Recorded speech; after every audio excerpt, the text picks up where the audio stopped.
Boa noite, Natália. Boa noite a todos que nos acompanham. E vamos começar pela sessão de ontem. Eu vou focar na questão da emenda hoje. E vou contextualizar aqui, fazer um resumo, procurar ser o mais simples possível para aqueles que nos acompanham entender o contexto do meu comentário até o final. Ontem o David Roger apresentou algumas emendas onde tem ferramentas que daria maior transparência e controle do dinheiro gasto ali pelo executivo, né? Ou seja, o dinheiro gasto pelo prefeito. Posteriormente ele coletou algumas assinaturas de vereadores, protocolou e em seguida veio um parecer jurídico dizendo que essa emenda seria inconstitucional, ou seja, a Casa Legislativa, ali, os vereadores, estariam avançando a prerrogativa deles, eles estariam dando um passo maior do que realmente eles poderiam, seriam ações que não diz respeito a eles a fazer, né, a legislar. Basicamente seria isso. Alguns vereadores que assinaram a emenda, como no caso do Gleison, subiu à tribuna e explicou, deu um parabéns pelo David pelo empenho, por tudo o que ele tinha apresentado, mas que ele iria recuar, apesar de ter assinado, depois que viu que seria inconstitucional, deu depoimento que ele também já passou por isso na casa, enfim. Tudo normal, tudo certo até aí. Mas o ponto que me chamou a atenção foi quando o vereador Marcos Cripa subiu à tribuna e apontou o dedo para o David, né, dizendo que o David estava agindo sorretariamente. Ou seja, que ele estava sendo esperto, né, que ele estava induzindo ali vereadores a assinarem algo a seu favor. E por que eu digo isso? Porque ele completa dizendo que os vereadores assinaram um documento sem saber o que estavam assinando. E aí, Natália, a gente tem dois problemas. O primeiro, o David realmente fez isso, né? Porque se fez, é algo que é incorreto, né? Que não é leal, digamos assim, tanto que o vereador falou de lealdade. Mas o que me chama a atenção não é o que o David fez nesse momento. É a fala do vereador quando ele fala que os vereadores assinaram sem saber a essência do documento. Aí isso é um ponto grave. Os vereadores, eles estão lá para nos representar. E o mínimo que eles devem fazer é ler todo e qualquer documento que caia na mão deles. Se eles não querem ler ou não têm o que deveriam, tem os assessores para isso. Então, vir à tribuna e falar que vereador assinou esse ou qualquer outro documento sem saber o que estava assinando, eu acho que é muito mais grave do que o fato de alguém tentar te induzir a assinar alguma coisa, tá? Porque se eles assinaram esse, outros também foram assinados ou serão assinados. Assim como votos. A gente sabe que tem muitos vereadores ali que votam sem saber nem o que estão votando. Então eu acredito que realmente possam ter assinado sem saber o que estavam assinando. E aí é que está o problema. Até quando os vereadores vão se proteger de algo que fazem, dizendo que assinou sem saber o que estava assinando, que votou sem saber o que estava votando? Eles são pagos para isso, para no mínimo saberem o que estão fazendo lá e nos representar de forma que seja melhor para o povo. Agora, outro ponto que o Marcos Cripa levantou ali é que o David estava apresentando essa proposta como algo eleitoreiro, né? Que ele estava tendo ali uma participação do Novo, que é o partido do vereador, e que aquilo era como uma proposta eleitoreira. Vamos lá.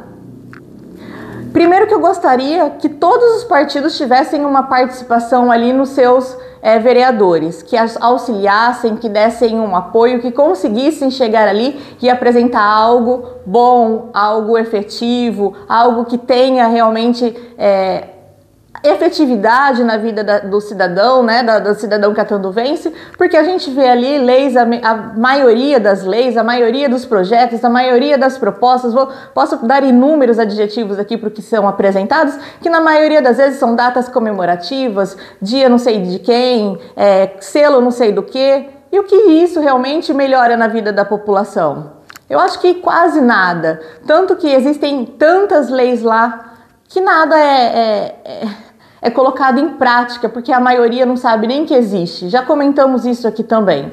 Mas voltando ali à questão do partido. Antigamente, as pessoas iam votar e ela escolhia ali o seu candidato, aquele que gostava mais, aquele que ia mais com a cara, que era mais popular, e votava naquele candidato. De uns anos para cá isso mudou. A população ela tem uma consciência maior que o partido ele realmente ajuda de certa forma nas decisões do vereador, do deputado, e isso influencia muito na votação. Tanto que a gente viu um número de candidatos, né, de eleitos do partido do PT, do PSOL, dos partidos esquerdistas, diminuir muito, porque a população, em sua grande maioria, não concorda com as ações. Então, o partido, nesse momento, é importante, né? Tanto que a gente viu inúmeros candidatos aí que não têm um histórico muito bom de partidos ou de defesas nas suas campanhas e tudo mais, que nas últimas eleições foram eleitos ou se filiaram ao partido do PL, por exemplo,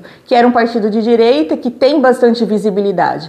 Então, sim, o partido hoje ele é muito importante e gostaria, sim, que todos os partidos pudessem ter um centro de apoio, de tirar dúvidas, uma assessoria jurídica e aumentasse ali o nível dos projetos apresentados na nossa cidade, na nossa Câmara dos Vereadores. Então, Natália, o que aconteceu ali, né, esses apontamentos de questão eleitoreira, a gente sabe, nós que vivemos aqui dentro da política, sabemos que a eleição acabou, assumiu o cargo, começam-se as propagandas eleitoreiras, né? O candidato, né, o eleito, na verdade, ele ocupa uma cadeira já pensando na próxima eleição. Tanto que os discursos são sempre os mesmos. Não estou pensando nisso, agora eu quero trabalhar pela minha cidade, pelo meu estado, pelo meu governo. Sempre é o mesmo discurso. Só que na primeira oportunidade, essas pessoas estão apoiando um deputado, estão apoiando um presidente, já estão fazendo a sua campanha para a próxima eleição e tá tudo certo, faz parte do jogo político. Então, apontar o dedo que alguém está fazendo campanha eleitoreira, quando você vem gritar e exigir alguma coisa, também é uma campanha eleitoreira.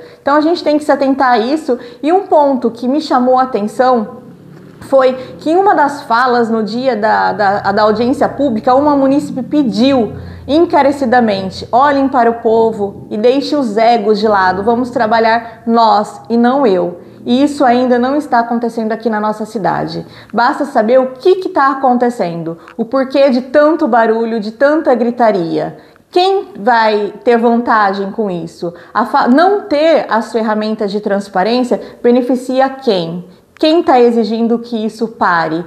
Por que não aceitaram as formas de justificativa que o David apresentou, mostrando que não era inconstitucional? Então, os debates de Catanduva são muito rasos, eu digo assim, não são os debates aprofundados tecnicamente, é muito populismo e pouca técnica. Infelizmente, eu não estou falando de pessoas, eu estou falando de ações, mas infelizmente isso está acontecendo aqui na nossa cidade e não é de hoje. Eu venho falando isso desde quando assumiram as cadeiras e acredito que nós vamos ter isso por vários anos ainda. E ontem, Natália, eu tive a oportunidade de acompanhar a visita do governador Tarcísio de Freitas na cidade de São José do Rio Preto.